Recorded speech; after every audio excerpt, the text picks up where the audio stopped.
Good morning, everybody. Welcome to our channel Pratik Sathi. Today we are discussing here a new topic ADR. It means arbitration, conciliation, and alternate dispute resolution.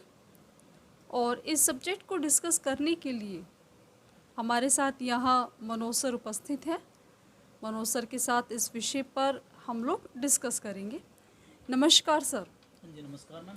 आपका विधिक सारथी channel पर बहुत बहुत स्वागत है। Thank you ma'am. Sir विधिक सारथी channel के लिए बहुत बहुत धन्यवाद जो उसने मुझे मौका दिया। सर एडीआर एक प्रैक्टिकल सब्जेक्ट है, आप बहुत अच्छे से इसको समझते हैं, जानते हैं। सर आप हमें बताइए कि जो स्टूडेंट्स हैं उन्हें इस सब्जेक्ट के लिए कैसे प्रिपरेशन करनी चाहिए। मैम एडीआर जो सब्जेक्ट के लिए जो प्रिपरेशन करनी है स्टूडेंट को, तो इसके लिए 3 पार्ट में हम डिवाइड कर लेते हैं। जैसे कि पहली बात तो उसको प्रॉपर फाइल होनी चाहिए आपका। दूसरा उसका यूनिफॉर्म प्रॉपर होनी चाहिए, जैसा कि आप जानते हैं कि जिसमें black pant, white shirt, black shoes होते हैं। और तीसरा नंबर आता है उसकी परफॉर्मेंस एग्जामिनर के सामने क्या है। ओके ये सर। बहुत मायने रखती है। सर ये लोक अदालत क्या है, लोक अदालत के बारे में बताइए हमें ज़रा। मैम लोक अदालत क्या है, एक ये जुडिशल इंस्टीट्यूशन है। उसमें क्या है, उसमें जो पार्टीज होती हैं वो स्वयं समझौते के आधार पर, सुलह के आधार पर मामले को निपटाती हैं, सुलझाया जाता है समझौते के आधार पर। सर क्या लोक अदालत को हम किसी और नाम से भी जानते हैं। हाँ जी मैम, जैसे कि क्योंकि इसमें स्वयं जो समझौता करके मामले को निपटाते हैं, तो इसलिए लोगों की अदालत इसको कहा जाता है ma'am. Okay sir, okay. Sir ये जो लोक अदालत है इसमें किस तरह के केसेस आते हैं। मैम लोक अदालत में जो होते हैं सिविल केसेस, मैट्रिमोनियल केसेस आते हैं और मोटर एक्शनेबल केसेस भी इसमें आते हैं। साथ ही साथ आपके जो है INIA एक्ट से संबंधित केस भी आते हैं इसके अंदर।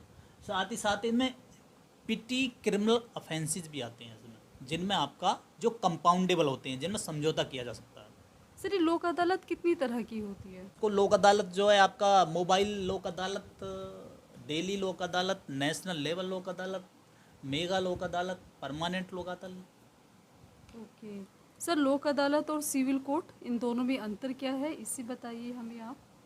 मैम सिविल कोर्ट और आपका लोक अदालत, तो दोनों में मेन अंतर तो यही है कि मैम उसमें ट्रेडिशनल प्रोसीजर अपनाया जाता है। जैसे कि आपका बाकायदा प्लेंट आएगा, फिर दूसरे को समन जाएगा, एविडेंस आएगा, आर्गूमेंट होंगे, तो बहुत की लंबी प्रक्रिया है, बहुत जम कब फैसला आएगा। लेकिन यहाँ पर क्या होता है, यहाँ पर पक्षकार ही समझौता कर लेते हैं और कोर्ट के द्वारा जो है उसको ओके कर दिया जाता है। सर ये जो लोक अदालत है इसमें जो जजमेंट आता है, जो निर्णय आता है, जो फैसला कोर्ट सुनाती है, क्या उस फैसले के खिलाफ अपील कर सकते हैं। मैम जैसा कि इसमें दोनों पार्टी जो है खुद ही जो तैयार होती हैं, समझौता करती हैं, और कोर्ट उसमें जो है डिसीजन देता है अपना, क्योंकि समझौते के आधार पर तो इसके खिलाफ कोई अपील का प्रोविज़न ही नहीं है, क्योंकि ये जो डिसीजन होता है ये बाउंड होता है उन पर पार्टी। सर ये जो लोक अदालत है इसकी अध्यक्षता कौन करता है, इसका प्रेसिडेंट कौन होता है। मैम इसके जो प्रेसिडेंट होते हैं आपके प्रेजेंट और रिटायर्ड जजेस भी हो सकते हैं। साथ ही साथ इसके आपका सोशल फील्ड से जुड़े पर्सन भी हो सकते हैं, लॉयर भी हो सकते हैं, एडवोकेट भी हो सकते हैं। सर क्या लोक अदालत वारंट इशू कर सकती है। मैम वारंट जो इशू तो आपका जो क्रिमिनल केस में ही होता है, तो इसमें तो पिटी का केस आते हैं, उसमें वारंट की ज़रूरी नहीं होती है। क्या लोक अदालत में अगर कोई कॉम्प्रोमाइज़ हो जाता है मैटर, यानी कि समझौता हो जाता है, तो क्या इस समझौते को या इस कॉम्प्रोमाइज़ को चैलेंज किया जा सकता है।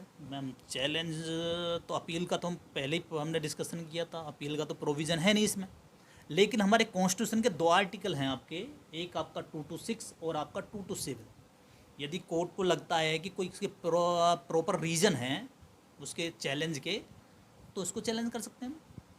सर इंडियन कॉन्स्टिट्यूशन में लीगल एड को लेकर कोई प्रोविज़न दिया गया है क्या। हमारा जो आर्टिकल आपका 21 है उसमें काफ़ी डिटेल से बताया गया अधिकारों के में। साथ ही साथ हमारे जस्टिस कृष्ण अय्यर जी ने भी कहा है कि भाई ये जो फ्री जो आपका लीगल एड जो है एक फंडामेंटल राइट होना चाहिए, लोगों को मिलना चाहिए। सर ये फास्ट ट्रैक आर्बिट्रेशन ये क्या होती है?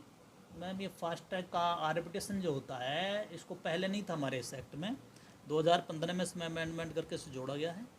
और इसमें क्या होता है, इसमें जो कार्रवाई होती है इसकी आर्बिट्रेशन वाली, उसको 6 मंथ में निपटाना होता है। सर ये कॉन्सिलेटर क्या होता है?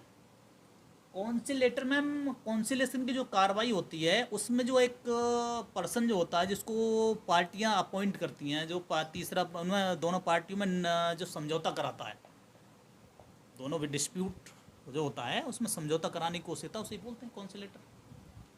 सर हमारा नेक्स्ट क्वेश्चन है ये डोमेस्टिक अवार्ड, ये डोमेस्टिक अवार्ड क्या होता है सर? मैम जो एडीआर के जो प्रोसीजर होते हैं जितने भी इसमें अपनाए गए हैं, उनमें जो जजमेंट वो देते हैं उस संस्थाएं हैं, उसको हम पंचायत बोलते हैं, अवार्ड बोलते हैं। तो वो अवार्ड जो आपका जो है हमारे जो है नेशनल जो है लॉ से संबंधित है, यानी भारत की सीमा के भीतर है, उस पर जो डिसीजन देता है वो उसको बोलते हैं आपका डोमेस्टिक अवार्ड। सर ये ओडीआर को बहुत सुनते हैं कि मतलब ये ऑनलाइन डिस्प्यूट रिजोल्यूशन, इसे बताइए ज़रा ये ओडीआर होता क्या है? मैम आजकल जो है टेक्नोलॉजी का हर क्षेत्र में यूज किया जा रहा है। तो पहली बात तो इसका मतलब जो होता है ऑनलाइन डिस्प्यूट रेजोल्यूशन होता है। तो इसमें क्या होता है, इसमें जो है टेक्नोलॉजी का यूज करके जो है मामले को निपटाया जाता है। सर ये एडीआर कितने प्रकार के होते हैं? एडीआर मैम, एडीआर के कई प्रकार होते हैं, जिसमें मुख्य आपका आर्बिट्रेशन है, आपका जैसा भी हम पहले डिस्कशन किया था, कंसिलेशन भी है, इसमें एक मीडिएशन होता है, ये आपको कोर्ट में सुना होगा, मीडिएशन सेल में भेज दिया गया है, काफ़ी इसका इस्तेमाल होता है कोर्ट के अंदर। नेगोशिएशन होता है, लोक अदालत होता है, और भी होते हैं। मैं आपसे अगला प्रश्न करती हूँ सर कि ये नेशनल सर्विस अथॉरिटी, राष्ट्रीय सेवा प्राधिकरण, इसे बताएं आप मुझे। मैम एक नेशनल सर्विस अथॉरिटी एक्ट 1987 है, वहाँ पर जो है एक ये तीन, एक आप नेशनल लेवल पर नेशनल लीगल सर्विस अथॉरिटी, एक आपकी स्टेट लेवल पर स्टेट लीगल सर्विस अथॉरिटी होती है, जिला लेवल पर। ये क्या करती है, ये वीकर सेक्शन जो है हमारे समाज का, उसको न्याय कैसे दिलाया जाए, उसको जस्टिस कैसे पहुंचाया जाए, तो उसमें एक काम करती हैं, जैसे लोक अदालत कराना, तो उसमें इनका रोल है। सर भारत में लीगल एड सर्विस का प्रोविज़न कहाँ पर है? वो आपका आर्टिकल मैम 39A में है कॉन्स्टिट्यूशन में, जो आपके हमारे जो ओरिजिनल कॉन्स्टिट्यूशन था उसमें तो था नहीं है, लेकिन बाद में अमेंडमेंट करके इसको जोड़ा गया था 30। इसमें कहा गया कि सरकार ऐसा प्रयास करेगी जिससे लोगों को जो है निःशुल्क न्याय की दिला जाए। सर ये जो अल्टरनेटिव डिस्प्यूट रिजोल्यूशन है, इसके एडवांटेज क्या है, इसके एडवांटेज बताइए। मैम एडवांटेज तो सबसे बड़े एडवांटेज तो इसका ये है कि एक रूप से इकोनॉमी का जो मतलब मनी का लॉस नहीं होता, इसमें समय भी बचता है इसमें, और डिस्प्यूट का सॉल्यूशन भी जल्दी हो जाता है इसमें, और दोनों पार्टी संतुष्ट भी हो जाती हैं इस मामले से। सर इसके डिसएडवांटेज क्या है, डिसएडवांटेज भी बता दीजिए। डिसएडवांटेज में तो मैम सबसे बड़ा जो है इस पे लगता है कि वो जो आर्बिट्रेटर होते हैं वो फेयर नहीं है, वो पक्षपात करते हैं, ये सबसे बड़ा आरोप इन पे यही लगता है। सर ये जो आर्बिट्रेशन एंड कॉन्सिलेशन एक्ट है, इसका सेक्शन 34 और 37, इन दोनों में अंतर क्या है, इस अंतर को बताइए। मैम जो सेक्शन 34 है उसमें कुछ ग्राउंड दिए गए हैं जिनके आधार पर आप कोर्ट से जो है वो जो अवार्ड दिया है इसमें जो है इन संस्थाओं ने, उसको हम जो है सेट असाइड करा सकते हैं। 37 में क्या है, कुछ ग्राउंड दिए गए हैं जिनके आधार पर हम जो है अथॉरिटी को जो है अपील कर सकते हैं। Okay, thank you so much sir, बहुत सारी जानकारी आपने हमें यहाँ पर दी है।